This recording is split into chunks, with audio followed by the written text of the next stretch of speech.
जहाँ करुणा बच्छ, माया दया र प्रेम बच्छ, त्यहाँ नै पृथ्वीमा मानिसको सभ्यता बच्छ।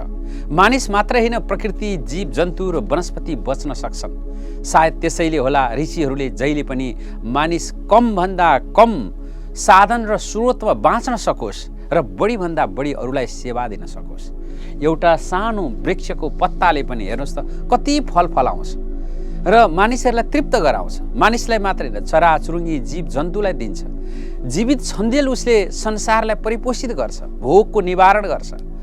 त्यस्तै गरेर मृत्युपछि पनि ऊ मल बनेर यही पृथ्वीमा समाहित हुन्छ। फेरि अब आउने जेनेरेसनहरूलाई हरियालीको अथवा फेरि त्यसलाई मल जल बन्दै ऊ सकिएर जान्छ।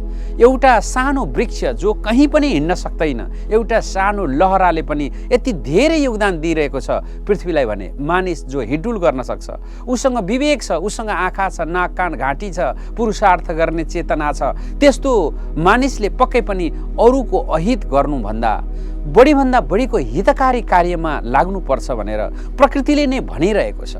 त्यसकारणले प्रकृतिसँग नजिक हुनु भनेको जीवनलाई स्वस्थ आरोग्य राख्नु मात्रै होइन, आरोग्यताको लागि मात्रै होइन, यो पृथ्वीको बचाउ मात्रै होइन, अस्तित्वको सम्मान पनि हो र मानवीयताको एउटा धर्म पनि हो। तसर्थ अहिले संसारमा भिगनिजम अर्थात् भिगनिजम वनस्पतिजन्य भोजन मात्र ग्रहण गर्ने यो एउटा वेब अथवा तरङ्ग आइरहेको छ। नेपालमा मात्र होइन, भारत तथा एसियाली मुलुकहरूमा मात्र होइन, विश्वका धन्याढ्य सहरहरूमा समेत यसरी यो वनस्पतिजन्य भोजन मात्र ग्रहण गर्ने भिगनिजमको कन्सेप्ट आइरहेको छ। किन पछिल्लो चरणमा यसरी बढिरहेको छ त भन्दा एउटा मान्छेहरू डरले, त्रासले अथवा छिटै रोग लाग्छ अथवा रोग लागे पनि बच्न सकिन्छ, छिट्टै औषधिले छिट्टै काम गर्छ भन्ने भावले उनीहरू चाहिँ धमाधम भिगनिजम बनिरहेका छन् भने अर्कोतर्फ मानिसहरू प्रकृति अथवा जीव वनस्पतिलाई सम्मान गर्नको लागि पनि यो भिगनिजम अथवा वनस्पतिजन्य भोजनको लागि उनीहरू समर्पित बनिरहेका छन्। भिगन अर्थात् यो संसारमा अहिले यति बढिरहेको छ जसले गर्दा मांसाहार अथवा बढीभन्दा बढी मांसाहारको बिक्री गर्ने म्याकडोनल्ड तथा केएफसी तथा अन्य यस्ता व्यावसायिक प्लेटफर्महरूले समेत भिगन बर्गर अथवा भिगन खानाहरूलाई ल्याइरहेका छन् भने मांसाहार तथा अन्य बिक्री गर्ने रेस्टुरेन्टहरू भन्दा भिगन रेस्टुरेन्टहरू बढी चल्तीमा आएका कारण त्यसतर्फ लगानीकर्ताहरू पनि आकर्षित भएका छन्। तसर्थ एउटा मानिसले स्वभाव बदल्दाखेरि त्यसको चौतर्फी लाभ हुँदो रहेछ। र किन भिगन बन्ने, के हो भिगन भनेको?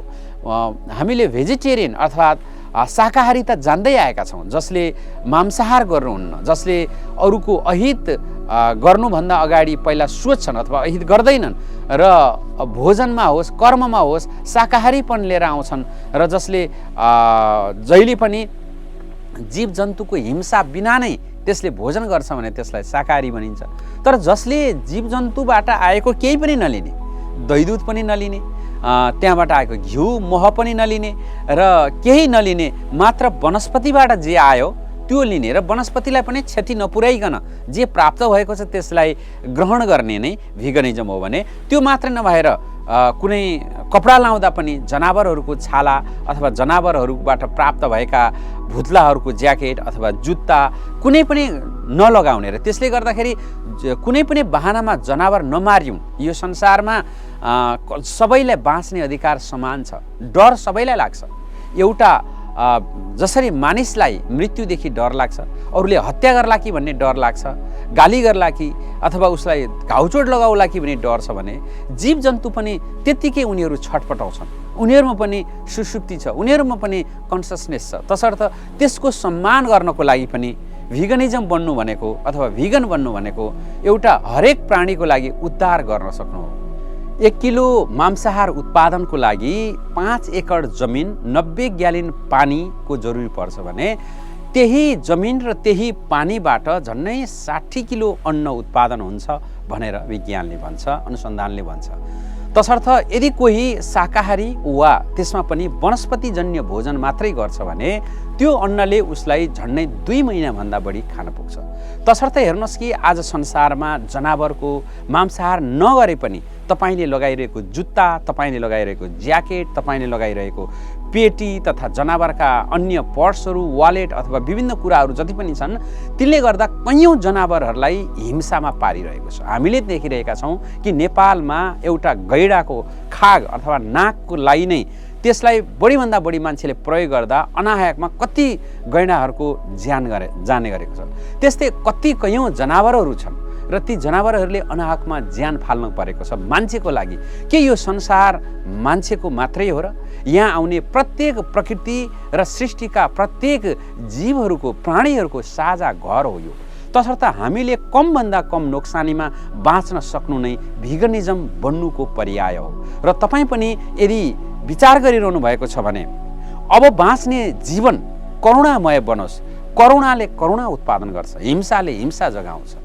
आइन्स्टाइनले भनेका छन् यो संसारमा जबसम्म एकले अर्कालाई खाने प्रक्रिया रहिरहन्छ तबसम्म मनुष्यमा हिंसाको अन्त्य कहिल्यै हुँदैन भनेर। जबसम्म खुकुरी बाँचिरहन्छ, जबसम्म गोली बन्दुक अथवा अस्त्र बाँचिरहन्छ तबसम्म संसारमा हिंसा भइरहन्छ। तसर्थ एउटा सचेत मान्छेहरूले, सचेत मानवहरूले संसारमा जति हामी वनस्पतिजन्य भोजन अथवा वनस्पतिजन्य वस्तुहरूको उपयोग गर्छौँ, सामानहरूको उपयोग गर्छौँ, त्यति नै हामीले करुणा अथवा माया, प्रेम बाँडिरहेका हुन्छौँ। लाग्न सक्ला एकजनाले गरेर के हुन्छ र भनेर, तर विश्व भनेकै त्यो एकजनाकै योगफल त हो। तपाईँ एकजनाले, म एकजनाले प्रयास गरिरहँदाखेरि हामीले वर्षमा जम्मा जम्मी 5 वटा जनावरको छाला अथवा पेटी लगाउँथ्यौँ भने कम्तीमा 5 जीवहरू तिनीहरू स्वतन्त्र रूपमा बाँच्न पाउने भए र हाम्रो एउटा पेटी नै हामीले कपडाको लगाइदिँदा अथवा नलाइदिँदा नै त्यति फरक पर्छ भने जुत्ता, ज्याकेट, झोला अथवा अरू कुनै प्रकारका सामानहरू प्रयोग नगरिकन हामीले जीवनलाई सजाउन सक्छौँ। म आफ्नै अनुभवमा पनि भिगनिजम अभ्यास गरेपछिको आफ्नो जीवनमा आएको परिवर्तन अत्यन्त अतुलनीय छ। सरल रूपमा निद्रा लाग्ने, रोग व्याधिमा रुगा लागिरहँदाखेरि पनि रुगा नलाग्ने र दही दुध तथा अन्य मक्खन तथा बटरले जति हामीलाई असर गर्थ्यो पेटमा त्यो नहुने त्यस्तो अनुभव प्राप्त भइरहेको छ। र पहिला पनि पिनासको रोगले पनि सताइरहन्थ्यो र त्यसको रिसर्च गर्दै जाँदा दुग्ध पदार्थ खास गरेर त्यसको लागि असरदायी पदार्थ हो र भलै त्यो जहाँबाट आएको होस्। अझ पाश्चात्य देशमा त दही दुध अथवा दुधलाई एउटा हिंसात्मक तरिकाले दोहेर, करेन्ट लगाएर, तिनलाई झुन्ड्याएर, तिनलाई डोजर लगाएर, तिनलाई जबरजस्ती दुने प्रक्रिया गरिन्छ भने बाछालाई, गाईको बाछालाई जबरजस्ती लगेर खाल्डोमा हाल्ने, मार्ने, त्यस्ता चाहिँ बेबी मिट भनेर चाहिँ आमासँग दुध खान पनि नपाइकन, एक थोपो दुध खान नपाइकन, जन्मिना साथ आमाले देख्न पनि नपाइकन पछाडिबाट तानेर लान्छन्। हेर्नुहोस् त कहाँ छ करुणा? तसर्थ मान्छे करुणाको प्रतिमूर्ति होइन र, मान्छे त दयाको प्रतिमूर्ति हो। संसारमा सर्वश्रेष्ठ मान्छे के को लागि श्रेष्ठ हो? उसँग दया छैन भने, उसँग करुणा छैन भने उसलाई श्रेष्ठताको आधार केही पनि बाँकी रहँदैन। तसर्थ हामीले भिगनिजम वनस्पतिजन्य भोजनमा निर्भर रहनु भनेको हामीले आफूलाई स्वस्थ पार्नु, दीर्घजीवी पार्नु, आफू स्वस्थ हुनासाथ परिवारको खर्च बचत भयो, परिवारको खर्च बचत हुनासाथ हाम्रो समाज, देश, राष्ट्रको खर्च नै बचत भयो भने एउटा स्वस्थ नागरिक रह्यो। स्वस्थ नागरिकको मनमा स्वस्थ विचार खेल्छ र स्वस्थ विचारले नै हामी स्वस्थ समाज निर्माण गर्न सक्छौँ। तसर्थ जिब्रोको स्वादको लागि होइन, जीवनको लागि बाँचौँ। र अब हामीले गुड फुड, गुड मुड र अबको युवाहरूले, अबको युवतीहरूले, अबको युवाहरूले यदि शरीरलाई सजग बनाउनु छ भने, यदि सन्तुलित बनाउनु छ भने भिगनिजम अथवा वनस्पतिजन्य भोजन अत्यन्त अहिलेको अपरिहार्यता रहेको छ। अझ यो कोरोना पछाडि, पेन्डेमिक पछाडि जुन इन्जेक्सन लगाउने काम भयो प्रत्येकलाई जबरजस्ती, अथवा कतिले कोरोनालाई अनेक ड्यामेज छोडेर गएको छ, मुटुमा ड्यामेज छोडेर गएको छ, मस्तिष्कमा ड्यामेज छोडेर गएको छ। यो अवस्थामा हामीले मांसाहारबाट आउने केमिकलले त्यसलाई अझ खराब पार्छन्। तसर्थ भिगनिजम अर्थात् यसरी वनस्पतिमा आधारित रहेर वनस्पतिजन्य भोजन लिँदाखेरि करुणा बाँच्छ, दया बाँच्छ, माया बाँच्छ, पृथ्वीको प्रकृति बाँच्छ र प्रत्येक व्यक्तिले सायद यो भोलि आज यो अप्रिय लाग्न सक्ला, कतिलाई जिब्रोको स्वादको लागि मैले खाइरहेको कुराको विपरीत भयो भनेर, कतिलाई लाग्न सक्ला यो कुनै धर्मसँग गाँसिएको कुरा भनेर, तर वास्तवमा यो धर्म मनुष्यले अरूको कल्याण गर्नुहुने धर्म हो। कुनै संसारका कुनै पनि धर्मले हिंसाको वकालत गरेका छैनन्। तसर्थ यदि तपाईँले अहिंसाको बाटोमा लाग्नु भनेको धार्मिक बन्नु मात्र होइन, कारुणिक र दयावान बन्नु हो र मनुष्यको मनुष्यता मात्र नभएर सभ्यताको संस्कारलाई निरन्तरता दिनु हो। आजसम्म पृथ्वीमा बाँचेका महान पुरुषहरूले महान व्यक्तित्वहरूले सदैव प्राणी हिंसाको विरोध गर्दै गए। कृष्ण, राम, जिजस, अल्लाह अथवा नानक, कबीर र आइन्स्टाइन, पाइथागोरस, थोरो यी आदि सबैले अहिंसाको बाटो लिए र अहिंसाको वकालत गरे। हिंसाको वकालत कहिले पनि गरेका छैनन्। मात्र पछि उनलाई पछ्याउनेहरूले, धेरैले अपभ्रंशले अथवा उनीहरूले बोलेको बोलीलाई बङ्ग्याएर त्यहाँ भएका कुराहरूलाई खोतल्दै गएर त्यसको अपव्याख्या गरेर हिंसात्मक गतिविधि भोजनमा लागिरहेका छन्। तसर्थ सचेत मान्छेहरूको आवाज, यदि तपाईँले यो आवाज सुन्नुभएको छ र यो आवाजले एउटा मात्र प्राणीको जीवन बाँच्यो भने बस हाम्रो यो प्रयास सफल रहनेछ। हामी भन्दैनौँ तपाईँलाई सब्सक्राइब गर्नुहोस्, नगर्नुहोस्, लाइक गर्नुहोस्, केही गर्नुहोस्, कुनै नगर्नुहोस्। हामीले यो बोलेका आवाजहरू कुनै एउटा चर्चा पाउनलाई अथवा कतैले यो अर्थ आर्जनको लागि अथवा केही प्राप्तिको लागि नभएर विशुद्ध करुणा र प्रेमको लागि हो।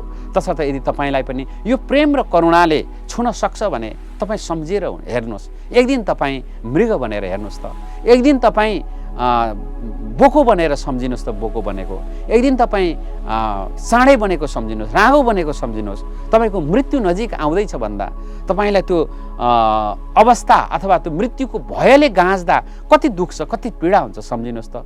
त्यो पीडा सबैमा समान हुन्छ। संसारमा बहिरोले पनि बुझ्ने, आँखा नदेख्ने दृष्टिविहीनले पनि बुझ्ने अथवा अरू सबैले बुझ्ने भाषा एउटै छ। त्यो भनेको प्रेम, करुणा, दया, मायाको भाषा हो। एउटा जनावर त्यसलाई वध गर्न जाँदा वधशालामा विक्षिप्त भएर सहस्रधारा रोइरहँदाखेरि नपग्लने मुटु होइन, त्यो ढुङ्गा हो। तसर्थ आउनुहोस् कि हामी पनि आज पृथ्वीमा तपाईँले भन्न सक्नुहोला हामीले भिटामिन पुग्न सक्दैन भनेर, तर वनस्पतिजन्य भोजनमा कमी हुने भनेको B12 हो। भेगनहरूलाई कमी हुने भनेको B12 र ओमेगा 3 हो। र त्यसको लागि तपाईँले के गर्न सक्नुहुन्छ? B12 को लागि तपाईँले एभोकाडो, कटुस तथा विभिन्न गेडागुडा लिन सक्नुहुन्छ भने, त्यस्तै गरेर यो B12 को लागि सोया मिल्क त्यसमा पनि तपाईँले प्राप्त गर्न सक्नुहुन्छ र त्यसरी सीविड त्यसमा पनि प्राप्त गर्न सकिन्छ भने विभिन्न ओखर लगायतका प्रजातिहरू छन् त्यसबाट ओमेगा 3 को सप्लाई गर्न सकिन्छ र तपाईँलाई कमी भइहाल्यो, एकदमै ती कुराहरूको कमी भइहाल्यो भनेदेखि तपाईँले B12 को वनस्पतिजन्य क्याप्सुल पनि लिन सक्नुहुन्छ। तसर्थ हेर्नुहोस्, यो संसारमा खानाको कमी भयो भने केही छैन, यो संसारमा तपाईँको शरीरमा भिटामिनको कमी भयो भने केही छैन, तर बुद्धिको कमी भयो भने जिन्दगीभर सताउनेछ त्यसले। यदि करुणा, दया, मायाको कमी भयो भने त्यसले तपाईँको जीवनलाई मात्र होइन, अब आउने भावी पुस्ताको जीवनलाई पनि सताउनेछ। तसर्थ यो सम्झेर आजदेखि एउटा प्रण गरौँ, सोच्नुहोस् तपाईँ कि वनस्पतिजन्य भोजन अब आउने पृथ्वी बचाउने, अबको मानवलाई निरन्तरता रूपमा यस पृथ्वीमा राखिराख्ने र प्रकृति जीवको कल्याण गर्ने त्यो एउटा मात्र बाटो हो। नत्र एउटा किरो मर्दा पनि संसारमा त्यसको तरङ्गले पर्यावरणमा अर्को असर गरिरहेको हुन्छ भने, एउटा मानिसले जान कुनै पशु पन्छीमा त्यसको हत्या नै नगरे पनि त्यहाँबाट टर्चरबाट आएका दूध, दही, त्यसबाट टर्चरबाट आएका विभिन्न अङ्गभङ्गलाई आफ्नो वस्त्र आभूषणमा प्रयोग गर्दा त्यो अत्यन्त अहितकारी मात्र होइन, त्यो ठुलो अपराध हो, त्यो हिंसा हो। तसर्थ त्यो हिंसा, त्यो अपराधको लागि हामी सचेत बनौँ। हामी अरूबाट होइन, संसार परिवर्तन गर्नलाई स्वयंलाई परिवर्तन बनाऊ। आजबाट नयाँ बाटो, नयाँ सोचका साथ अघि बढ्नेछु भन्ने प्रण गरौँ। ओम नमो नमः। भवतु शब्द मङ्गलम्।